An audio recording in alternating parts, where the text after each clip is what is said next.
الحمد لله الحمد لله رب العالمين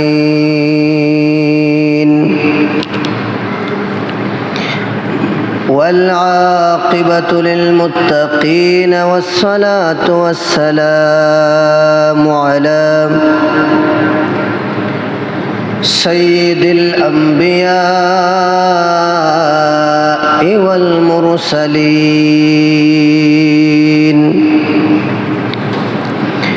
وعلى آله وأصحابه أجمعين. فقد قال الله تعالى عز وجل في كلامه المجيد والفرقانه الحميد: أعوذ بالله من الشيطان الرجيم. بسم الله الرحمن الرحيم. وإذ قال إبراهيم لأبيه آزر أتتخذ أصناما آلهة إني أراك وقومك في ضلال مبين.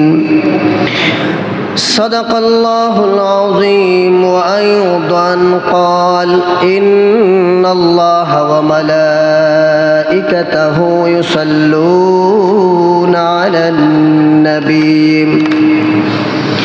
يا أيها الذين آمنوا صلوا عليه وسلموا تسليما.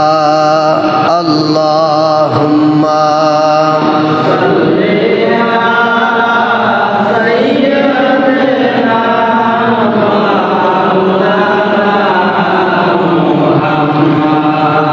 وعلى آل سيدنا مولانا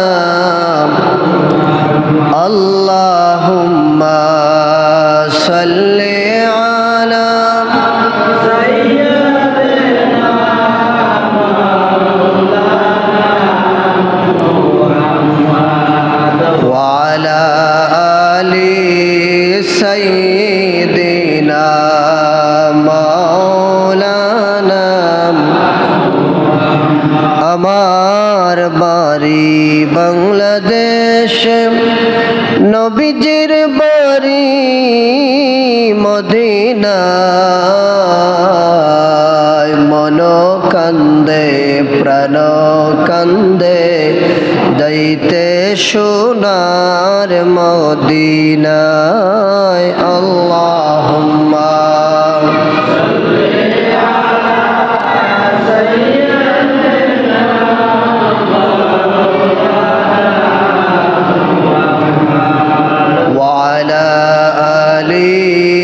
سيدنا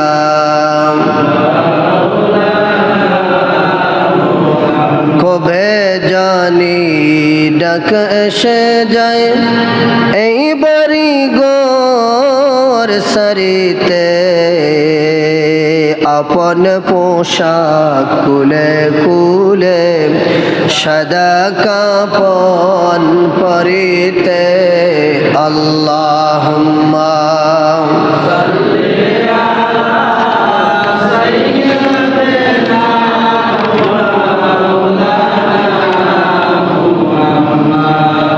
وعلى آل سيدنا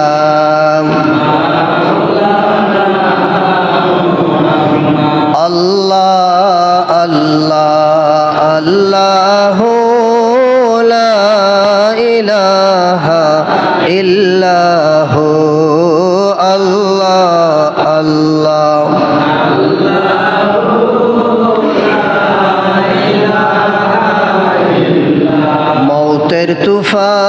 আসবে যখন নবী গো আমরার, দেখা দিয়া বাঁচাইও ঈমান আমরার নবীজি আল্লাহ আল্লাহ।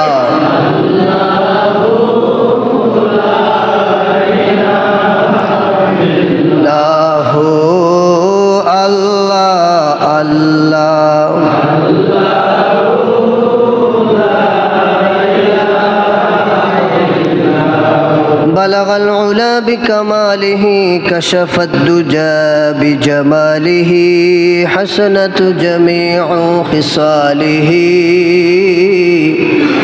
صلوا عليه وآله أستغفر الله ربي من كل ذنب وأتوب إليه لا حول ولا قوة إلا بالله العلي العظيم أستغفر الله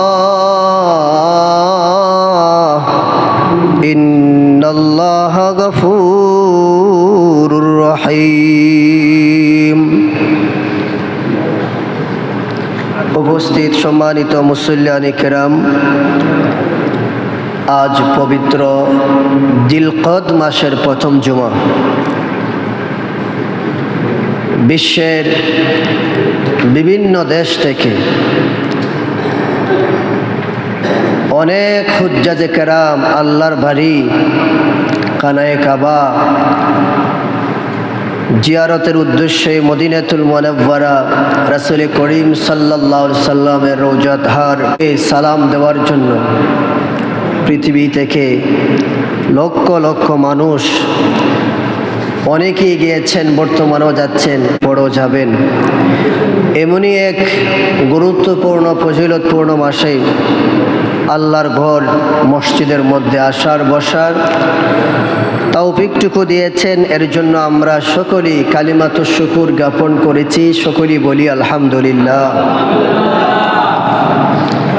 যেহেতু জিলকদ মাস, আর আমিও চেষ্টা করি সর্বোচ্চ আপনাদেরকে প্রতিটি জুমায় এক একটি বিষয়ে নতুন কিছু বলার, আপনাদেরকে শোনানোর, তারই ধারাবাহিকতায় ইনশাআল্লাহ আল্লাহ পাক যেহেতু দয়া করেন, এই মাসটুকু হজ, কাবা শরীফ সংস্কার, কুরবানি, এই তিনটি বিষয়ে ধারাবাহিকভাবে আলোচনা করার চেষ্টা করব। যেহেতু হজ, কাবা সংস্কার সহ কুরবানি আমাদের মুসলিম জাতির পিতা সাইয়্যিদুনা ইব্রাহিম আলাইহিস সালামকে কেন্দ্র করে অনেকগুলো বিধিবিধান প্রবর্তিত হয়েছে। এর জন্য আমি ওনার জীবনী থেকে শুরু করতে যাচ্ছি। যারা মসজিদের ভিতরে এসেছেন, যারা বাহিরে আছেন, বাসাবাড়ি থেকে মা ভগ্নীগণ যারা শুনছেন, বিনত সুরে বলবো, যাই শুনবেন মনোযোগ সহকারে শোনার চেষ্টা করবেন।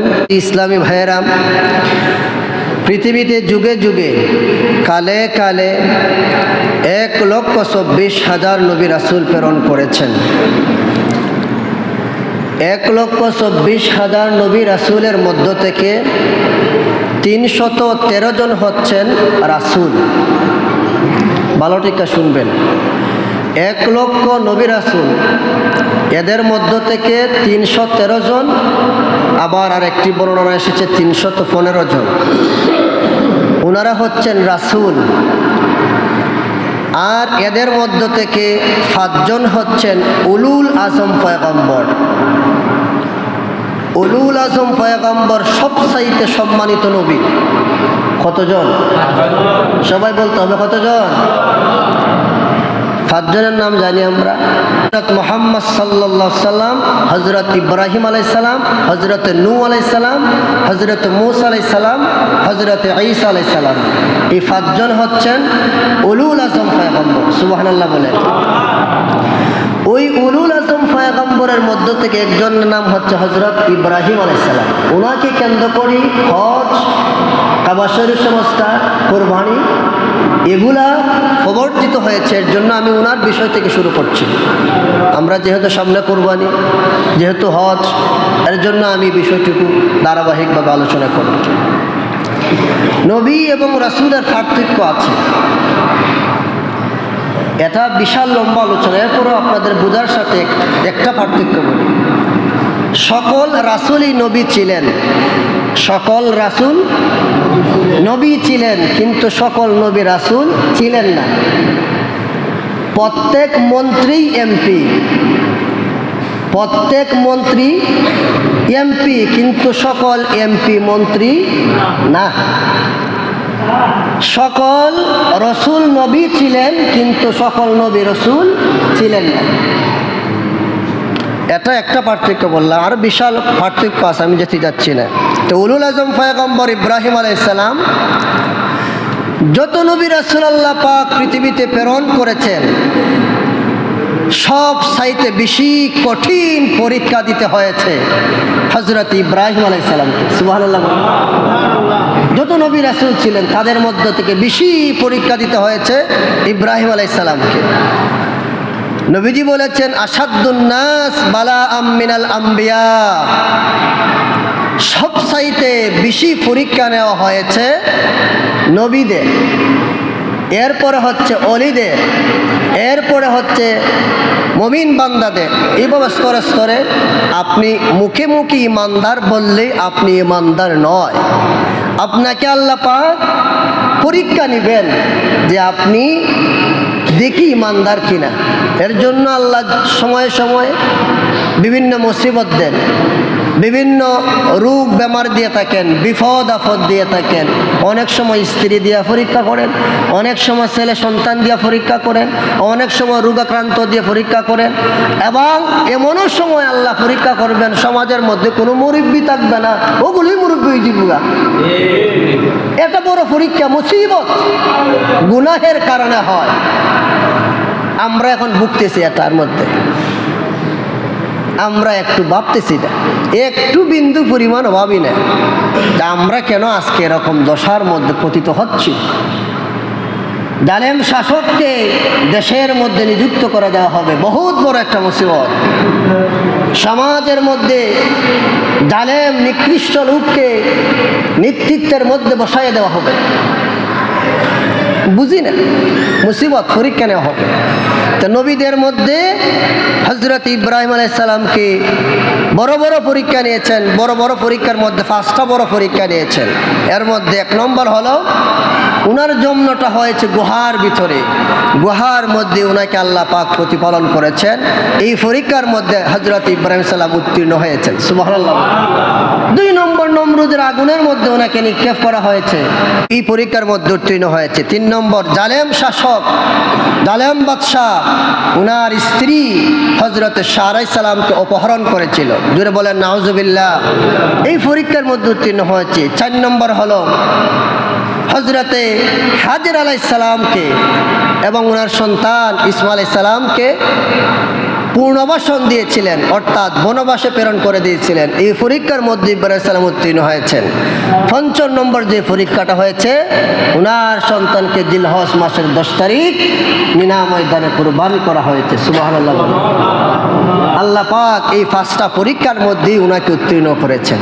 আমার ভাইয়েরা, ইব্রাহিম আলাইহিস সালাম ওনার সময়ে অহংকারী বাদশাহ, প্রতাপশালী বাদশাহ ছিলেন নমরুদ।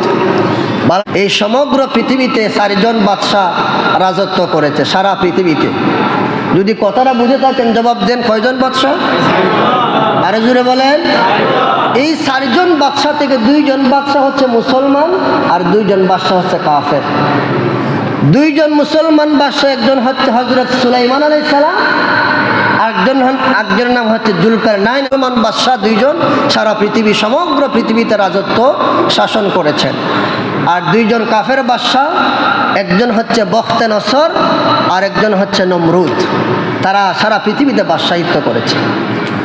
ওই নমরুদ রাজ্যের প্রাসাদের মধ্যে একদিন বসে আছেন।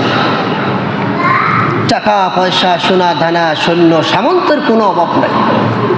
যখনই বাদশাহ নমরুদ রাজপ্রাসাদে বসে তখনই ওনার যত সৈন্য সামন্ত আছে কবিতা আবৃত্তি করে, ডান্স দেয়, নৃত্য পরিবেশন করে, শরবত দেওয়া হয়, হাস্যোজ্জ্বল চেহারায় থাকে। কিন্তু কোনো একদিন নমরুদ রাজপ্রাসাদে যখন বসলো, সকল সৈন্য সাথীরা বেজার। নমরুদে জিগায় কিতা বাড়ায়, সব দিন আইয়ে তোমরা খুশি, আজকে তোমরা বেজার কেন লাগিন? একজন জ্যোতিষী গণকবিদ দাঁড়ায় গেল, আমরা আজকে বেজার কেন লাগিন জানুননি?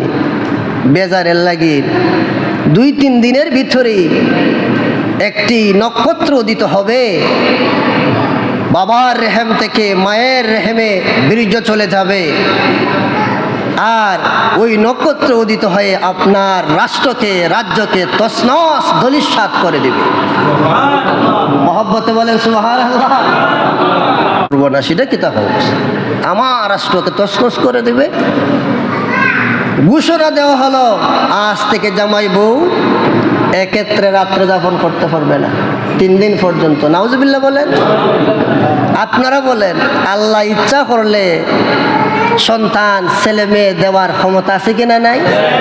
বাবা ছাড়া আল্লাহ পাক ঈসা আলাইহিস সালামকে দিছেনি না দিছে না?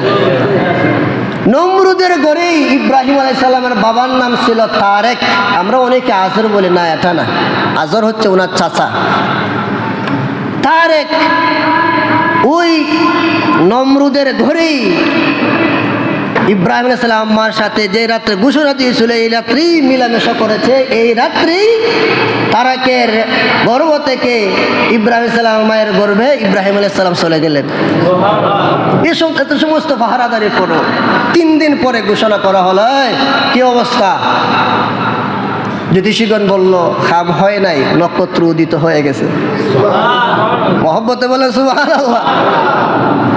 নমরুদ ঘোষণা দিলাম, আজ থেকে 1 বছর পর্যন্ত যত সন্তান ছেলে জন্মগ্রহণ করবে সকলকে তোমরা হত্যা করবে। জুড়ে বলেন নাউজুবিল্লাহ।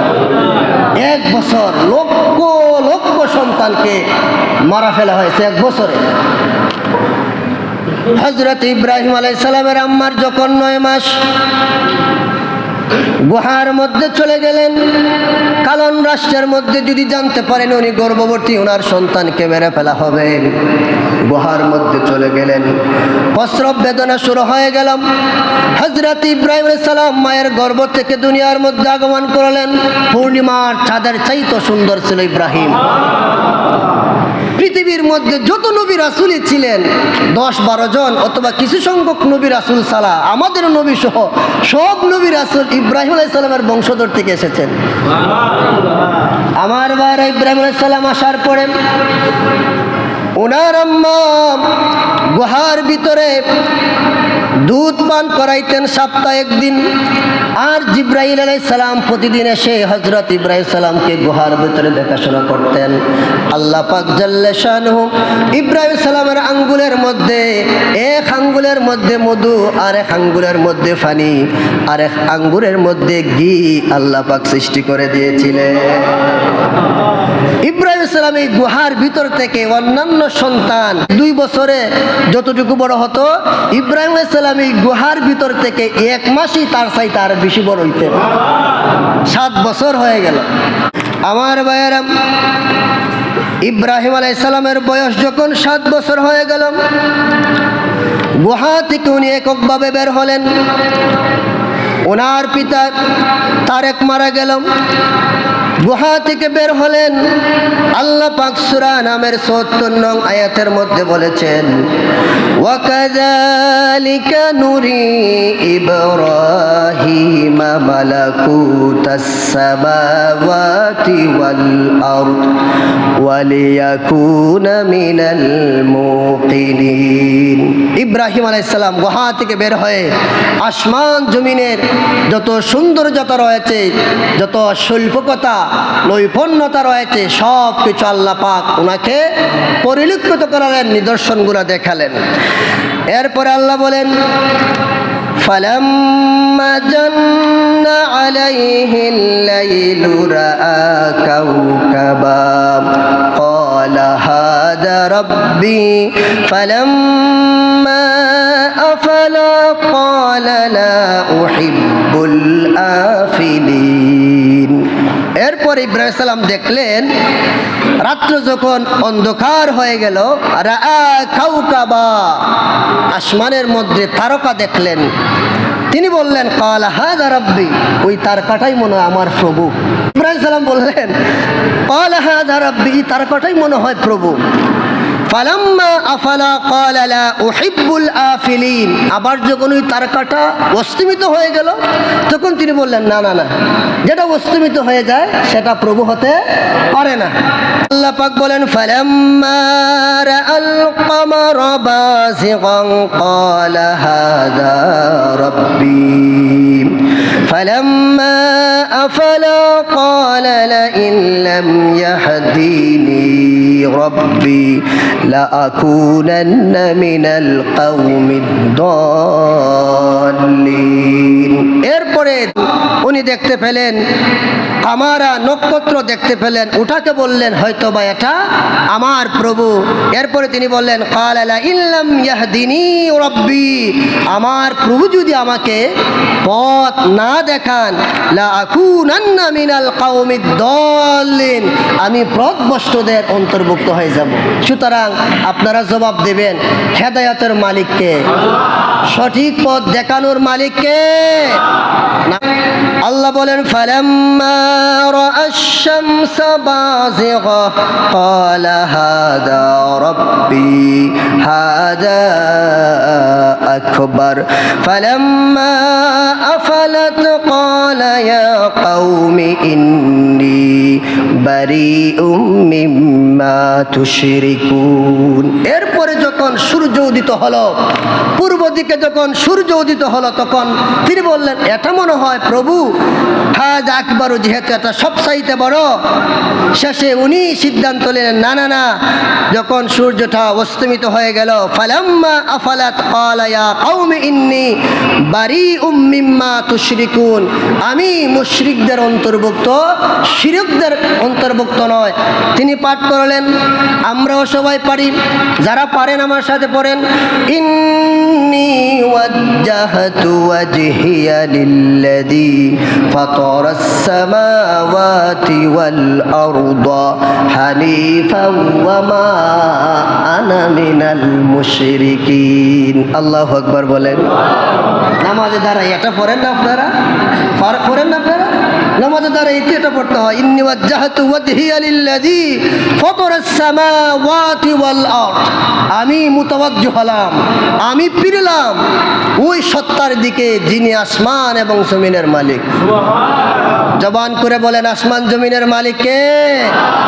নামাজে দাঁড়াইয়া ফ্যান চলেনি না চলে না, বাতি জ্বলেনি না জ্বলে না, কেলা ফিসে দরম দুরুম দুরুম করে, ইতা করে না। আপনার মুতাওয়াজ্জিহ হয়ে গেছেন গা আল্লাহর দিকে যিনি আসমান জমিনের মালিক। ইন্নী ওয়াজ্জাহতু ওয়াজহিয়া লিল্লাযী ফাতারাস সামাওয়াতি ওয়াল আরদ। আপনি কিতা কইছেন বুঝুন না তো, আপনি যদি বুঝতা তইলে আপনি ফ্যান দিক কোনটা চলে না গা হইলি কমিটিত এটা খেলে ফাল লয়। নমাজও চিন্তা করতেছে, ইমাম সাহেব রুকুতে তাকা কালির সব ওই বেটা উঠতে বই রয়েছে, আসিনি না নাই? ইমাম সাহেব রুকুত এ দেখা যাও উঠে মাই মাই মাই, তুইলে তুমি আল্লাহ দিয়ে মুতাওয়াজ্জিহ হইলা মিয়া, নামাজ তো দুরুম সে পড়তেছেন। ওয়ামা আনা মিনাল মুশরিকিন, আমি মুশরিকদের যারা শিরক করে তাদের অন্তর্ভুক্ত নই।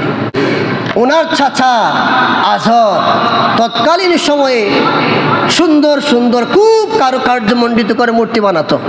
ওনার চাচা আজহর, যেটা এই আয়াতের মধ্যে আছে, ওই আজহর ইব্রাহিম আলাইহিস সালামকে বলে আমি সুন্দর কইরা তোমারে মূর্তি বানাই দিয়ে বাজারে গিয়ে বিক্রি করবা, আর মূর্তির প্রশংসা কইর যে এটা পেট বেদনা মারা করতে পারে, এটা ধনী বানাই দে, এটা মাথা বেদনা কমায়, এটা প্রশংসা করতে পারে, নাইলে তোমার কাছে মূর্তি কেউ কিনতো না। ইব্রাহিম সালামের কাছে অনেকগুলো মূর্তি দেয়া মাথার বোঝা করে দিয়ে বাজার লিয়ে গেছে। ইব্রাহিম আলাইহিস সালাম তো নবী, উনি কে কইতাছে মা ইয়াশতারি মা লা ইয়াদুর ওয়া লা ইয়ানফা, এই মূর্তি যে কেউ কিনবে তার লাভও করতে পারতো না, ক্ষতিও করতে পারতো না। ওখান দেখা যায় একটা গ্রাহক ওনারা কিনবো দূরে, তখন একটা মানুষের জায়গায় নাই এটা কত দাম বা নিত, কারণ বেড়া তো বলি যায় এটা কোনো লাভও করতে পারতো না, ক্ষতিও করতে পারতো না, সব লইয়া গেছে বাড়ির। আজরে জিগায় কিতা বেচো নেন একটাও কয় আমি কেল্লাইন বেচতাম এগুলা লাম তাবুদা মা লা তাসমাউ ওয়ালা ইউবসিরু ওয়ালা ইউগনা আনকা শাইআ যেটা খানে শুনে না চোখে দেখে না আড্ডা মশা মারতে পারে না পেশাব করে দিলে হইতো আর তোরা যে আমার উপরে পেশাব করে দিছে এটার কথা আমি কেল্লাই প্রশংসা করতাম আজরে জিগায় তুমি যদি একত্ববাদে বিশ্বাসী হয়ে থাকো তোমার রিসালাতের বিশ্বাসী হয়ে থাকো তাহলে এই মূর্তি যদি কথা হয় তাহলে আমি আজর ঈমান আনবো সুবহানাল্লাহ বলে সমস্ত মূর্তি এক বাক্যে সাক্ষী দিল লা ইলাহা ইল্লাল্লাহ ইব্রাহিমু খলিলুল্লাহ এত আস্তে সুবহানাল্লাহ কইলেন সুবহানাল্লাহ আপনি কইতেছে লা ইলাহা ইল্লাল্লাহ ইব্রাহিমু খলিলুল্লাহ আজরে মাই মনে হয় ইব্রাহিম নবী জাদুঘর ইনশাআল্লাহ আমি এতটুকু আলোচনার মধ্যে আসলাম ধারাবাহিকভাবে হজ কাবা সংস্কার কোরবানি এগুলো আলোচনা করব আজকে এই আলোচনা থেকে একটা কথা